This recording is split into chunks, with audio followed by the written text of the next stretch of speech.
Assalomu alaykum, hurmatli asalachilar. Mana bugun arlarimizni ko'rib chiqyapmiz.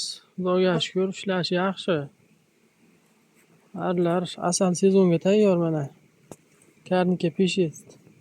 Ikkinchi yili Xudoga shukr mana zo'r ishlayapti. Mana oxirgi karmovoy ramkalar shu holatda mana asal yetarli. Xudoga shukr mana juda yaxshi holatda. Mana ona arimiz 2024-yilgi Karnika peshest F1. O'tgan yil ham yaxshi natija bergan. Mana bu yil ham Xudoga shukr zo'r ishlayapti. Arlar holati juda qoniqarli. Mana pechatlari mana shu holatda. Xudo xolasa mana paxta sezonga ham oz qoldi. Barakasini bersin, mana yaxshi hosil olamiz degan umiddamiz.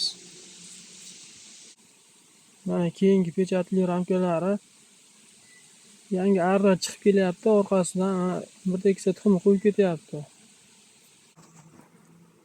O'tgan yil ko'p arichilarda guvoh bo'ldim. Bu yil asal yaxshi bo'lmadi, asal to'plamadi deb ko'pchilik nolidi.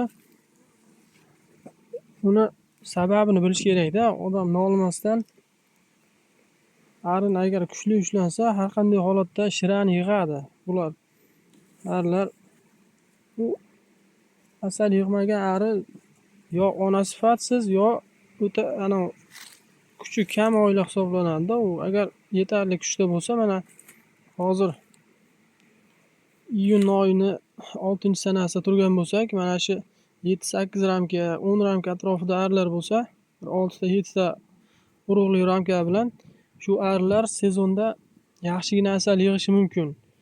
3-4 ramka, 2 ramkada o'tirgan arlar bor ko'pchilikda. Bu arlarga yordam berib kuchaytirish kerak.